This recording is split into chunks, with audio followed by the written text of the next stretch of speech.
Company की manager जिसे मामूली सफाई कर्मचारी समझकर बदनाम कर रही थी, वो उसी कंपनी का असली मालिक था, जो अमेरिका से अपनी पढ़ाई पूरी करके 2 दिन पहले ही भारत आया था। तो कबीर, पढ़ाई पूरी हो गई? जी पापा। तो फिर कल से कंपनी संभालो, तुम्हारी कुर्सी तैयार है। और अब शादी भी कर लो बेटा। अभी इतनी जल्दी क्या है माँ? जल्दी नहीं है बेटा, लेकिन बड़े बड़े खानदानों से रिश्ते आ रहे हैं, बस तुम्हारी हाँ चाहिए। मुझे अमीर घर की लड़की नहीं चाहिए माँ। अमीर लड़की नहीं चाहिए? तो फिर कैसी? मुझे वो चाहिए पापा, जो मुझसे प्यार करे, मेरे इन पैसों या इस आलीशान महल से नहीं। बेटा, इस मतलबी दुनिया में ऐसी लड़की ढूंढना नामुमकिन है। तो मैं ढूंढूंगा पापा, पर एक शर्त पर। कैसी शर्त? मैं कल कंपनी जाऊंगा, लेकिन मालिक बनकर नहीं, एक साधारण चपरासी बनकर जाऊंगा। ये क्या पागलपन है कबीर? अगर किसी ने अपमान कर दिया तो? जो इंसान अंदर से मजबूत हो माँ, उसे अपमान का डर नहीं होता। मैं देखना चाहता हूं कि लोग बिना मल्होत्रा सरनेम के मुझसे कैसा बर्ताव करते हैं, जैसा मेरे बेटे को अच्छा लगे। मल्होत्रा इंडस्ट्रीज की ऊंची कांच की इमारत ऊपर से जितनी भव्य थी, अंदर उतनी ही गंदी राजनीति चल रही थी। और इसकी केंद्र थी सान्या कपूर, कंपनी की ऑपरेशंस मैनेजर। बेहद खूबसूरत, लेकिन उतनी ही घमंडी। वह छोटे कर्मचारियों को इंसान ही नहीं समझती थी। इस वक्त केबिन में उसके साथ फाइनेंस हेड विक्रम अरोड़ा बैठा था। टेबल पर नोटों से भरा बैग था। मैडम, इस महीने का फर्जी बिल क्लियर हो गया है। कितना है? पूरे 2 करोड़। परफेक्ट। जब तक वो बुढ़ा चेयरमैन घर पर है और उसका बेटा विदेश में ऐश कर रहा है, तब तक यहाँ का असली बॉस मैं ही हूँ। अरे Sanya, Sanya, I heard the owner's son Kabir is back. He will take charge soon. मतलब मालिक का बेटा कबीर वापस आ गया है, जल्द ही चार्ज लेगा। आने दो उसे।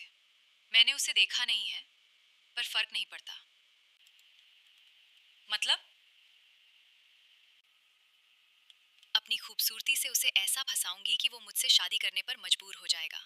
एक बार मैं इस कंपनी की मालकिन बन गई, फिर ये करोड़ों का घोटाला हमेशा के लिए छिप जाएगा। हम जीत गए। यकीन नहीं हो रहा। We nailed it. अगली सुबह कंपनी के बाहर चपरासी और हेल्पर्स की भर्ती के लिए बहुत लंबी लाइन लगी थी। साधारण कपड़े, पैरों में चप्पल और कंधे पर कपड़े का थैला लटकाए कबीर भी उसी लाइन में खड़ा था। रिकॉर्ड में उसने अपना नाम कबीर शर्मा लिखवाया था। तभी लाइन में खड़े कबीर के पास एचआर डिपार्टमेंट का एक दलाल आकर चुपके से खड़ा हो गया। सुन भाई, नौकरी पक्की चाहिए क्या? हाँ भाई, बहुत जरूरत है। फॉर्म तो जमा कर दिया है। फॉर्म वॉर्म से यहाँ कुछ नहीं होता, सीधे बोलना 20,000 रुपए लगेंगे। ये पैसा सीधे ऊपर बड़े साहबों तक जाता है। दोगे तो नाम लिस्ट में आएगा, नहीं तो घर जाओ। कबीर मन ही मन मुस्कुराया कि कंपनी की शुरुआत ही इतनी भ्रष्ट है। उसने जेब से 20,000 रुपए निकाले और दलाल के हाथ में दे दिए। कबीर ने यह पैसे नौकरी खरीदने के लिए नहीं, बल्कि इस बात का पक्का सबूत जानने के लिए दिए थे कि दफ्तर में रिश्वत कौन कौन ले रहा है। ठीक 1 घंटे बाद कबीर को चपरासी की नीली यूनिफॉर्म मिल गई और वह दफ्तर के अंदर आ गया। तभी गलियारे में सैंडलों की खट खट गूंजी।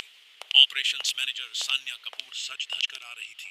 उसे देखते ही सारे कर्मचारी कंप्यूटर छोड़कर सीधे खड़े हो गए। सान्या की नजर कबीर की नीली यूनिफॉर्म पर पड़ी। ए, नए चपरासी, जरा इधर तो आना। जी मैडम। यहाँ खड़े होके मुंह क्या देख रहे हो? जाओ मेरे कैबिन में ब्लैक कॉफी लाओ, 2 मिनट में। लेट हुआ तो पहले ही दिन नौकरी से लात मारकर बाहर निकाल दूंगी। जी, अभी लाता हूँ।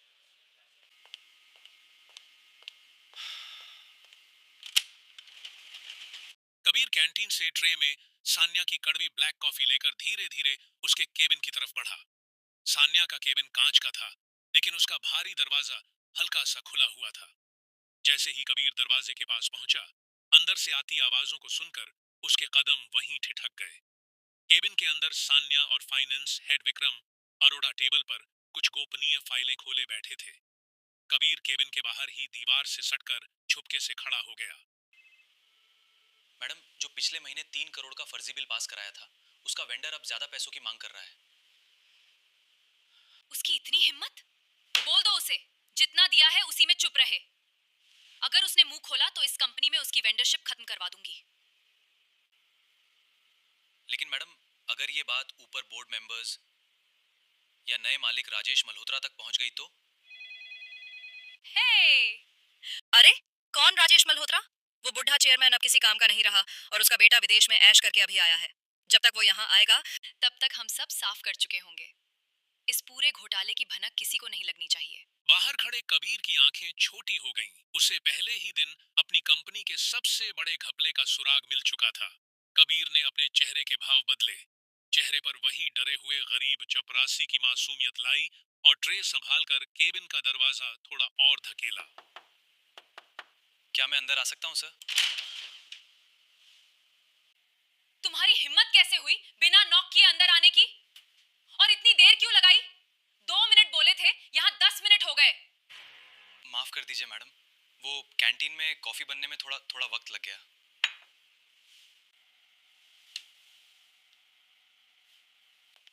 तुम कितनी देर से बाहर खड़े थे?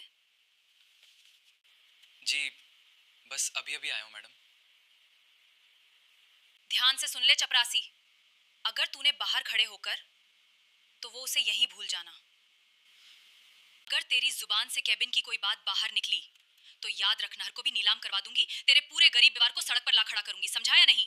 जी मैडम, मुझे तो कुछ समझ ही नहीं आता। मैं तो बस अपनी गरीबी दूर करने काम करने आया हूँ। अब मुंह क्या देख रहा है? दफा हो यहाँ से। जी मैडम। जी। कबीर ने अपनी ट्रे उठाई, मन ही मन सान्या के इस घमंड की उल्टी गिनती शुरू की और शांत कदमों से केबिन से बाहर निकल गया। कबीर को चपरासी का काम करते हुए आज 3 दिन हो चुके थे। वह रोज सुबह सबसे पहले आता, सबकी टेबल साफ करता और फाइलें पहुंचाता। तीसरे दिन की दोपहर को कबीर एक भारी ट्रे में पानी के ग्लास लेकर जा रहा था। तभी जल्दबाजी में भाग रहे एक दूसरे कर्मचारी से उसका कंधा टकरा गया। संतुलन बिगड़ा और फर्श पर सारे ग्लास गिरकर टूट गए और पानी बिखर गया। वह कर्मचारी डर के मारे कांपने लगा क्योंकि सान्या का केबिन पास ही था। तभी पास की सीट से एक लड़की उठी, सादे कपड़े, शांत चेहरा। वह थी अनन्या, जो वहीं जूनियर एसोसिएट थी। अनन्या तुरंत नीचे झुकी और गिरे हुए कांच के टुकड़े समेटने में मदद करने लगी। कोई बात नहीं भैया, परेशान मत होइए, जल्दी में ऐसा हो जाता है। आप जाके दूसरा ग्लास ले आइए, मैं इसे साफ करवा देती हूँ। Thank you.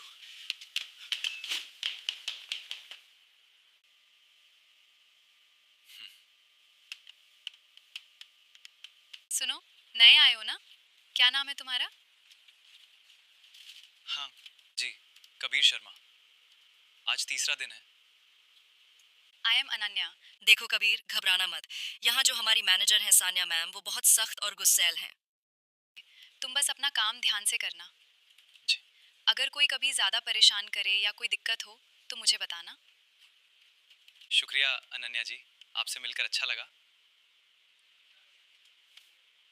कबीर को दफ्तर में पूरे 7 दिन यानी 1 हफ्ता बीत चुका था। इन 7 दिनों में उसने देख लिया था कि सान्या और विक्रम मिलकर कंपनी के फंड्स में बड़ी हेराफेरी कर रहे हैं। लेकिन आज कबीर सान्या के अहंकार की आखिरी सीमा को मापना चाहता था। दोपहर के वक्त सान्या के केबिन में एक बहुत ही महत्वपूर्ण विदेशी क्लाइंट बैठा हुआ था। यह करोड़ों की डील कंपनी के लिए बहुत बड़ी थी। सान्या ने इंटरकॉम पर चिल्लाकर बटन दबाया। चपरासी, 2 कप स्पेशल चाय लेकर अंदर आओ। 1 सेकंड की भी देरी नहीं होनी चाहिए।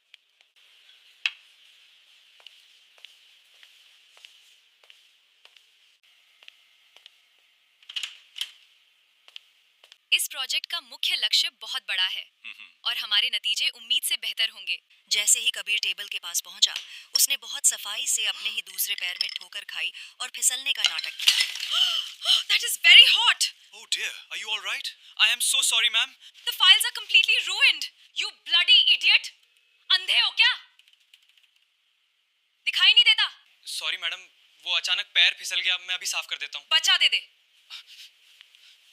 साफ करेगा तू? तेरी औकात है इसे साफ करने की? जानती हूँ जानबूझकर किया है। क्लाइंट भी अपनी सीट से उठ खड़ा हुआ और असहज होकर देखने लगा। सान्या का पारा 7वें आसमान पर पहुंच चुका था। उसने कबीर को बाजू से पकड़ा और धक्का देते हुए केबिन से बाहर खींच लाई। अब वे दोनों पूरे ऑफिस के बीचों बीच खड़े थे। दफ्तर के सारे कर्मचारी काम छोड़कर इस ड्रामे को देखने के लिए खड़े हो गए। सब देखो इस जाहिल को। मल्होत्रा इंडस्ट्रीज को सड़क की दुकान समझ रखा है इसने। कहां कहां से ऐसे भिखारियों को भर्ती कर लेते हो। मैडम, गलती हुई है, मैं मान रहा हूँ, पर आप इस तरह बात नहीं कर सकती। क्या कहा? मैं बात नहीं कर सकती? एक दो कौड़ी का चपरासी अब मुझे सिखाएगा कि मुझे कैसे बात करनी चाहिए। चपरासी हूँ मैडम, गुलाम नहीं। इज्जत से बात कीजिए। कबीर का यह पलटकर जवाब देना सान्या के अहंकार पर सबसे बड़ी चोट थी। पूरे दफ्तर के सामने एक चपरासी उससे जुबान लड़ा रहा था। यह बात उसके बर्दाश्त के बाहर थी।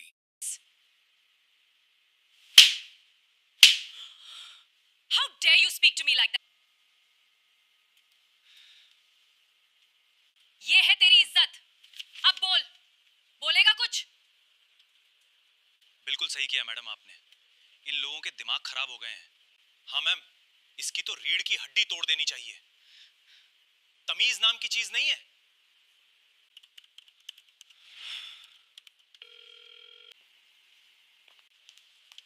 बस कीजिए सान्या मैम। सान्या मैम।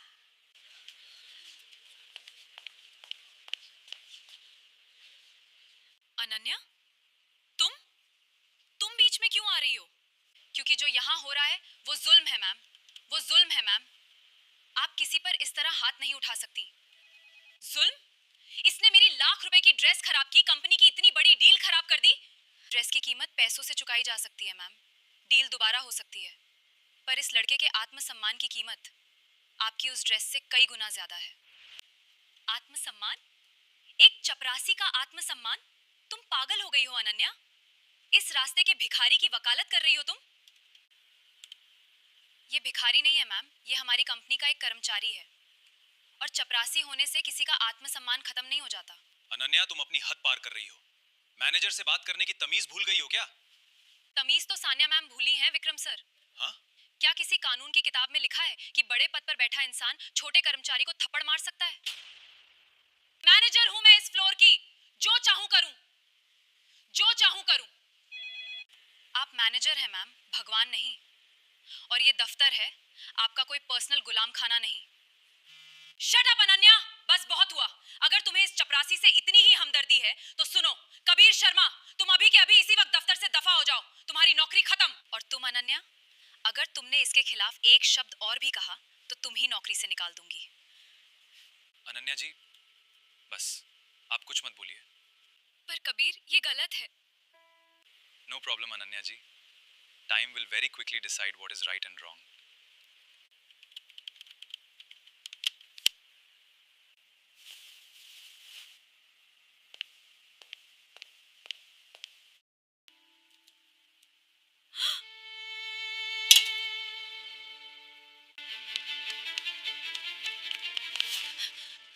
कबीर, ये तुम्हारे गाल पर उंगलियों के निशान कैसे?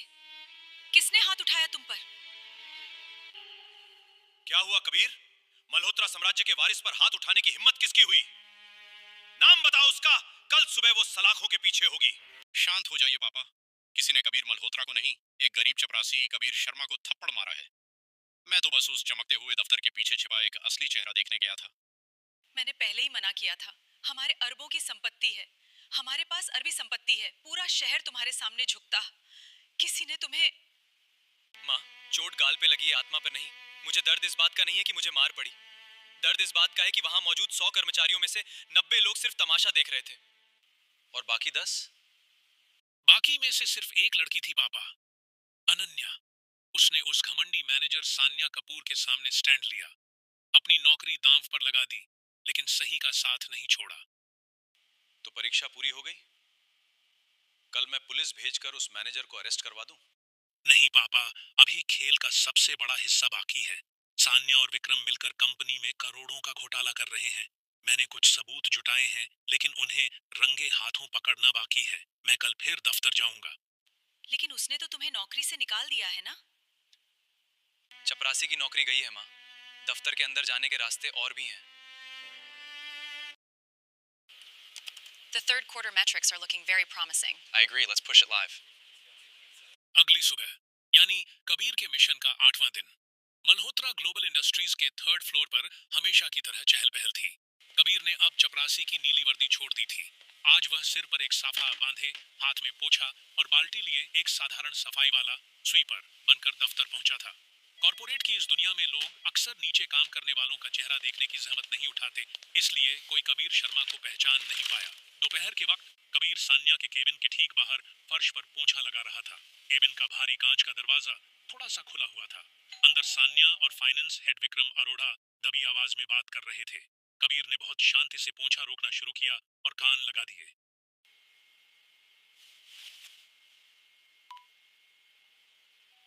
विक्रम, वो हेड ऑफिस से आने वाला ऑडिटर कब पहुंच रहा है? मैडम, अगले हफ्ते की 10 तारीख को ऑडिट फिक्स हुआ है। उससे पहले वो 5 करोड़ की फर्जी वेंडर वाली इन्वेंट्री फाइल गायब होनी चाहिए। अगर वो पकड़ी गई तो हम दोनों सीधे तिहाड़ जेल जाएंगे। फाइल गायब करना मुश्किल नहीं है मैडम, पर अगर चेयरमैन राजेश मल्होत्रा ने जांच बिठा दी तो शक किस पे जाएगा? शक? अरे दफ्तर में इतने छोटे कर्मचारी हैं, किसी पर भी चोरी का इल्जाम डाल देंगे। जैसे कल उस बदतमीज चपरासी कबीर को लात मारकर निकाला था, वैसे ही इस बार भी किसी बकरे को ढूंढ लेंगे। उनकी पूरी बातचीत कबीर के फोन में रिकॉर्ड हो चुकी थी। What's going on? Please just listen to me. Security! रुकवाओ सबको। दफ्तर का कोई भी बंदा बाहर नहीं जाएगा। क्या हुआ मैडम? मेरी टेबल पर 2.5 लाख का सोने का ब्रेसलेट रखा था। मैं 5 मिनट के लिए मैं वॉशरूम क्या गई, ब्रेसलेट गायब है। इस फ्लोर पे कोई चोर घूम रहा है। ए सफाई वाले, इधर आ। तू मेरे केबिन के आसपास घूम रहा था ना? जी मैडम, मैं तो सुबह से यहीं पोंछा लगा रहा हूँ। झूठ मत बोल, तू ही केबिन के अंदर गया था। विक्रम, इसके इस गंदे कपड़े के थैले को चेक करो। इन भूखे नंगे लोगों की नीयत का कोई भरोसा नहीं होता। तभी अनन्या भीड़ को चीरती हुई आगे आई। मैम, प्लीज बिना किसी सबूत के किसी गरीब पे चोरी का इल्जाम मत लगाइए। अनन्या, तुम फिर शुरू हो गई। उस दिन उस कामचोर चपरासी की वकालत कर रही थी, आज इस चोर सफाई वाले का साथ दे रही हो। क्या रिश्ता है तुम्हारा इन नीच लोगों से? रिश्ता इंसानियत का है मैम। आप बिना तलाशी लिए, बिना सच जाने किसी को चोर कैसे कह सकती हैं? सच जानना है ना? विक्रम, इसके थैले को पलट दो फर्श पर। As the bag was overturned, a diary of Kabir, a water bottle and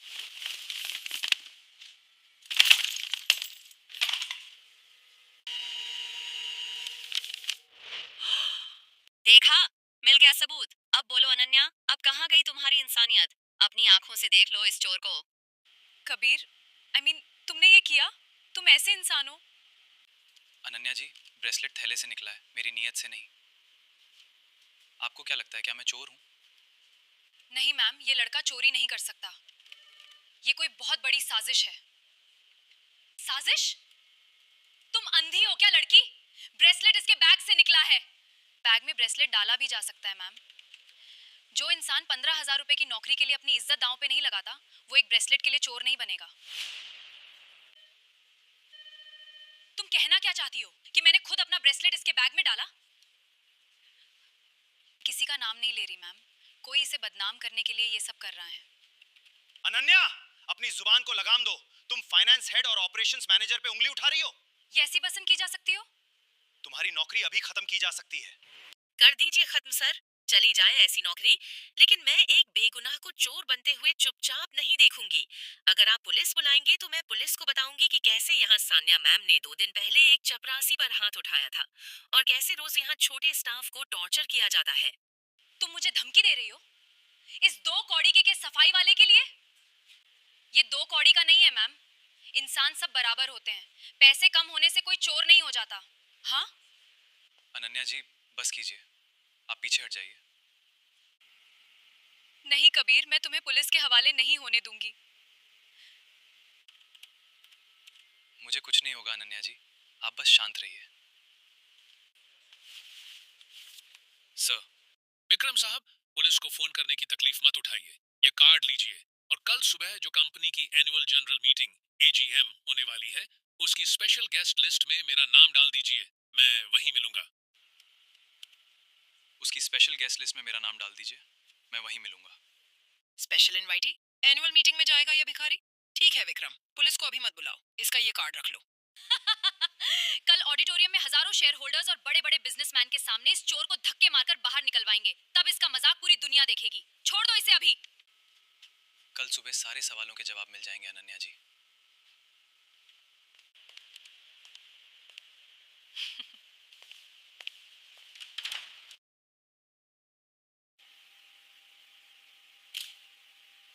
We are pleased to report record growth this quarter. Our expansion has exceeded all expectations. Thank As we review our fiscal year, I'm pleased to report record growth. Ananya भी एक कोने में बैठी थी। उधर पहली कतार में सान्या कपूर बैठी थी। This is a very impressive turnout.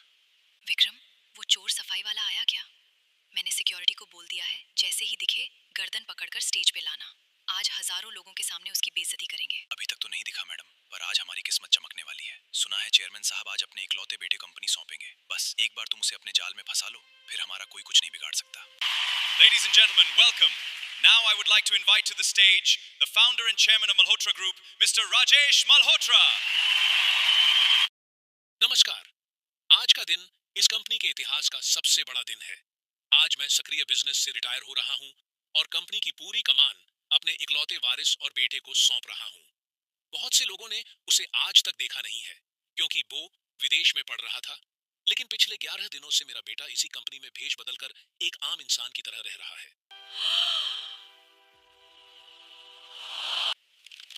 ये कैसे हो सकता है? वह देखना चाहता था कि इस कांच की इमारत में छोटे कर्मचारियों के साथ कैसा व्यवहार होता है। उसने जो देखा उसकी पूरी रिपोर्ट वह खुद देगा। Please welcome the new chairman of Malhotra Group, Mr. Kabir Malhotra.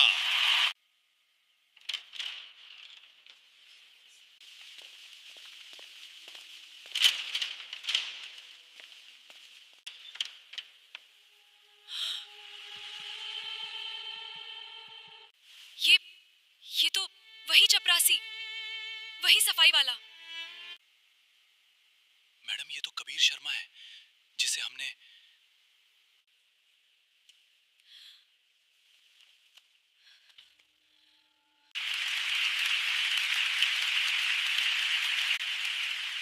May success follow you always. I am incredibly proud of you, Kabir. नमस्कार, सान्या मैडम, विक्रम साहब, पहचान तो लिया ही होगा। कल आपने मुझे इस मीटिंग का स्पेशल इनवाइटी कार्ड दिया था, तो मैं हाजिर हूँ। मैडम सान्या कपूर और फाइनेंस हेड विक्रम अरोड़ा, आप दोनों तुरंत मंच पर आइए। सिक्योरिटी, इन्हें ऊपर लेकर आओ। सर, कबीर सर, मुझे माफ कर दीजिए। मुझसे बहुत बड़ी गलती हो गई। मुझे नहीं पता था कि आप मलिक के बेटे हो। आपको नहीं पता था कि मैं मालिक का बेटा हूँ? यानी अगर मैं सचमुच एक गरीब चपरासी होता तो कल आप मुझे चोरी के झूठे इल्जाम में जेल भिजवा चुकी होती। 7 दिन पहले पूरे ऑफिस के सामने थप्पड़ मारकर मेरा आत्मसम्मान कुचल चुकी होती। सर, वो ड्रेस खराब हो गई थी। एक ड्रेस की कीमत एक इंसान की इज्जत से बड़ी हो गई। आपकी नजर में आपने दफ्तर के बाहर दलाल बैठा रखे हैं जो 20,000 रुपए की रिश्वत लेकर चपरासी की नौकरी देते हैं। और सबसे बड़ा सच तो यह है। कबीर ने रिमोट दबाया। पीछे लगी स्क्रीन पर सान्या और विक्रम की 8वें दिन की वो रिकॉर्डिंग प्ले हो गई। स्क्रीन पर सान्या की आवाज गूंजी। 5 करोड़ की इन्वेंट्री फाइल गायब होनी चाहिए। शक किसी छोटे कर्मचारी पर डाल देंगे। ये सुनते ही पूरे ऑडिटोरियम में हंगामा मच गया। शेयर होल्डर्स गुस्से में चिल्लाने लगे। सर, ये सब सान्या मैडम का प्लान था। 5 करोड़ के घोटाले का सारा पैसा इनके अकाउंट में गया है। इन्होंने ही मुझसे ब्रेसलेट उस सफाई वाले के बैग में डलवाया था। कमीने, तू मुझे फंसा रहा है। सर, प्लीज मेरी बात सुनिए। बस, बहुत हुई तुम्हारी गंदी राजनीति। सान्या कपूर, तुमने मुझसे शादी करके समालकिन बनने का सपना देखा था ना? कबीर ने आगे कहा, आज तुम्हारा वो घमंड और वो सपना दोनों इसी फर्श पर टूट चुके हैं। तुमने कानून तोड़ा है और उसकी सजा तुम्हें मिलेगी। कबीर ने इशारा किया। ऑडिटोरियम के दरवाजे से दिल्ली पुलिस के इंस्पेक्टर अंदर आए। उन्होंने मंच पर आकर सान्या और विक्रम के हाथों में हथकड़ी पहना दी। सान्या रोती बिलखती, भीख मांगती हुई पूरे हॉल के सामने से बाहर ले जाई गई। इस दफ्तर की गंदी हवा में, जहां हर कोई पद और पैसे के पीछे अंधा था, वहां मुझे एक ऐसी लड़की मिली जिसने अपनी नौकरी दांव पर लगा दी। जब पूरा ऑफिस चुप था, वह एक चपरासी और सफाई वाले के सम्मान के लिए लड़ी। अनन्या जी, प्लीज मंच पर आइए। अनन्या कांपती हुई धीरे धीरे सीढ़ियां चढ़कर मंच पर आई। कबीर की मां सविता आगे बढ़ी और उन्होंने अनन्या के आंसू पोंछे। कबीर ने कहा, अनन्या जी, कल आपने कहा था कि महंगा सूट पहनने से किसी की बदतमीजी सही नहीं हो जाती। आज मैं आपको इस कंपनी की नई ऑपरेशंस हेड नियुक्त करता हूँ। अब से यह फ्लोर डर से नहीं, बल्कि आपके संस्कारों से चलेगा। पूरा ऑडिटोरियम खड़े होकर तालियां बजाने लगा।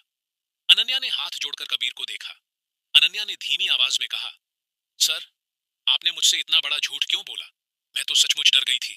कबीर मुस्कुराते हुए बोला, अगर मैं झूठ नहीं बोलता अनन्या जी, तो इस मतलबी दुनिया में मुझे आपका यह सच्चा और अनमोल दिल कभी नहीं मिल पाता। इस घटना के ठीक 4 दिन बाद दिल्ली की एक तंग और साधारण सी गली में स्थित अनन्या का छोटा सा घर। गली के लोग तब हैरान रह गए जब वहां 3 चमचमाती मर्सिडीज गाड़ियां आकर रुकीं। गाड़ियों से राजेश मल्होत्रा, सविता और सादे कुर्ते में कबीर उतरे। दरवाजा अनन्या की मां ने खोला। चेयरमैन राजेश मल्होत्रा को अपने घर के सामने देखकर उनके हाथ कांपने लगे। अनन्या की मां ने कहा, मल्होत्रा साहब, आप लोग यहाँ हमारे इस गरीब के घर में? तभी अंदर से चाय लेकर अनन्या भी आ गई। कबीर को देखकर वह चौंक गई। अनन्या ने कहा, कबीर, आई मीन सर, आप यहाँ कैसे? राजेश हंसते हुए बोले, अरे बेटी, दफ्तर में वह सर है, यहाँ तो यह सिर्फ तुम्हारा कबीर है। सब लोग छोटे से लिविंग रूम में बैठ गए। सविता ने आगे बढ़कर अनन्या की मां का हाथ अपने हाथों में ले लिया। सविता ने कहा, बहन जी, हम यहाँ कोई बिजनेस की बात करने नहीं आए हैं। हम अपने बेटे कबीर के लिए आपकी बेटी अनन्या का हाथ मांगने आए हैं। क्या आप हमें अपनी बेटी देंगे? ये सुनते ही अनन्या की मां की आंखों में आंसू आ गए। वह संकोच में आ गई। अनन्या की मां ने कहा, लेकिन बहन जी, कहाँ आप महलों वाले राजा और कहाँ हम गरीब लोग? हमारा और आपका कोई मेल ही नहीं है। लोग क्या कहेंगे? कबीर आगे बढ़कर अनन्या की मां के पैर छूते हुए बोला, आंटी जी, जब मैं चपरासी था और जब मुझ पर चोरी का इल्जाम लगा था, तब आपकी बेटी ने मेरा हाथ थामा था। उसने मेरा बैंक बैलेंस देखकर नहीं, मेरी नीयत देखकर मुझे इज्जत दी थी। रिश्ते तिजोरी देखकर नहीं, संस्कार देखकर बनाए जाते हैं। कबीर ने अनन्या की तरफ देखा, जो शर्मा कर फर्श को देख रही थी। कबीर ने कहा, क्यों अनन्या जी, शादी का यह फैसला आपकी मां से होकर गुजरेगा ना, जैसा आपने पहले दिन कहा था? अनन्या ने मुस्कुराकर अपना सिर झुका लिया। उसकी मां ने रोते हुए कबीर और अनन्या के सिर पर हाथ रखकर आशीर्वाद दिया। देश के सबसे बड़े बिजनेस घराने की शादी थी, लेकिन वहां कोई तड़क भड़क नहीं थी। दिल्ली के एक प्राचीन और शांत मंदिर में बेहद सादगी के साथ दोनों परिवारों की मौजूदगी में कबीर और अनन्या का विवाह संपन्न हुआ। दोनों ने एक दूसरे को वरमाला पहनाई। शादी के बाद जब बाहर खड़े मीडिया के पत्रकारों ने कबीर को घेर लिया और पूछा, सर, इतने बड़े घराने के वारिस होकर इतनी साधारण शादी क्यों? तो कबीर ने अनन्या का हाथ थामते हुए कैमरे के सामने मुस्कुराकर जवाब दिया। कबीर ने कहा, जिस लड़की ने मुझे चपरासी और सफाई वाला समझकर भी राजा जैसा सम्मान दिया, उसे प्रभावित करने के लिए मुझे अपने पैसों की नुमाइश करने की कोई जरूरत नहीं थी। इंसान की असली पहचान उसके कपड़ों से नहीं, उसके स्वभाव से होती है। दफ्तर का माहौल अब पूरी तरह बदल चुका था। अब वहां कोई घमंड नहीं था, कोई डर नहीं था। कबीर और अनन्या ने मिलकर एक ऐसे साम्राज्य की नींव रखी जहां इंसानियत की कीमत सबसे ऊपर थी। आपको यह कहानी कैसी लगी?